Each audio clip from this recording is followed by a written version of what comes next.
किसी ने बड़े कमाल की बात कही है कि रिश्ते किताब की तरह होते हैं और गलती एक पन्ने की तरह होती है।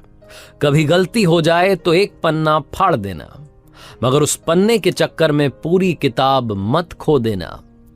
हाय गाइस, मेरा नाम है आरजे कार्तिक और आपके लिए एक छोटी सी कहानी।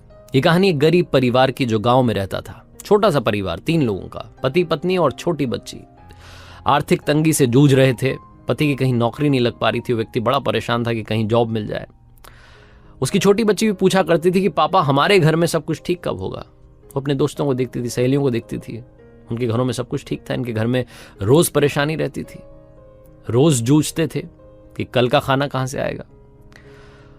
उसके पिता उसका हौसला बढ़ाने के लिए रोज उसे अपने घर से बाहर ले जाकर के एक दूर पहाड़ था उसे दिखा करके कहते थे कि बेटा वो जो पहाड़ है ना, वहां ऊपर वाला रहता है, उनसे प्रार्थना करो, वो सब कुछ ठीक कर देंगे।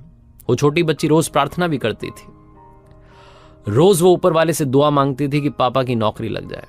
कमाल ये हुआ कि सेना में पापा को जॉब मिल गई, सैनिक की नौकरी लग गई, भर्ती लग गई। घर में मिठाई बटी, उनको लगा कि अब सब कुछ ठीक हो जाएगा। लेकिन कुछ दिनों में इस राज्य पर दूसरे राज्य ने आक्रमण कर दिया। जो सैनिक पिता थे उन्हें अब युद्ध लड़ने के लिए जाना था।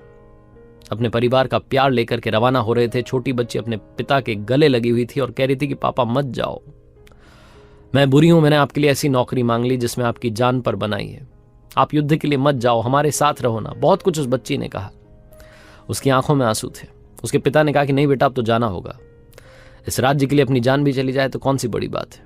वो ये सब कह रहे थे और बच्ची रो रही थी। तभी उस बच्ची ने कहा कि पापा बस एक काम कर देना, वो जो ऊपर वाला वहां पहाड़ पर रहता है ना, उनको मेरी ये चिट्ठी दे देना, बस इतना सा काम मेरे लिए कर देना। उसके पिता हल्के से मुस्कुराए कि बच्ची ने तो वाकई में मान लिया है कि वहां पहाड़ पर ऊपर वाला रहता है। वो चिट्ठी अपने बैग में रख करके वो सैनिक रवाना हो गया। अपने बाकी सैनिक साथियों से मिला और वो टुकड़ी जो थी युद्ध के लिए निकल गई। पहाड़ पर चढ़ रहे थे। मालूम था कि आगे सरहद आ जाएगी, उसके बाद में तो हमारा देश ही खत्म हो जाएगा। तो एक आखिरी पोस्ट ऑफिस था, वहां जो लेटर बॉक्स होता है उसमें जाकर के इस सैनिक पिता ने वो चिट्ठी डाली। और चिट्ठी डालने से पहले उस पर लिख दिया अपने हाथ से कि बेटा माफ करना, यहां कोई ऊपर वाला नहीं रहता है, मैं तो तुम्हारा हौसला बढ़ा रहा था।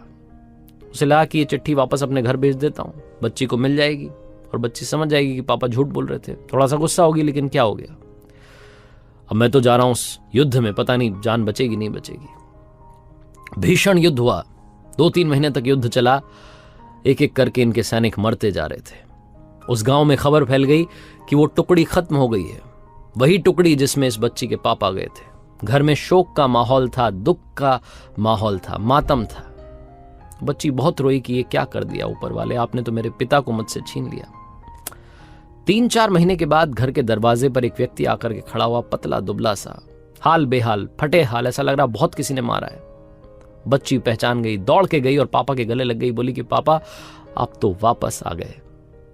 इसके सैनिक पिता को सामने वाली जो सेना थी वो बंदी बना करके ले गई थी, जिंदा पकड़ के ले गई थी, बहुत मारा था। जैसे तैसे व्यक्ति वहां से जान बचा करके भागा और घर वापस आया। पिता और उसकी पुत्री, ये बाप बेटी का मिलन हो ही रहा था कि तभी एक तीसरा व्यक्ति आया जो कि डाकिया था। वो आते से ही बोला कि माफ करना, वहां ऊपर पहाड़ पर युद्ध चल रहा था, इसलिए वहां से डाक नहीं आ पा रही थी, चिट्ठियां नहीं आ पा रही थी।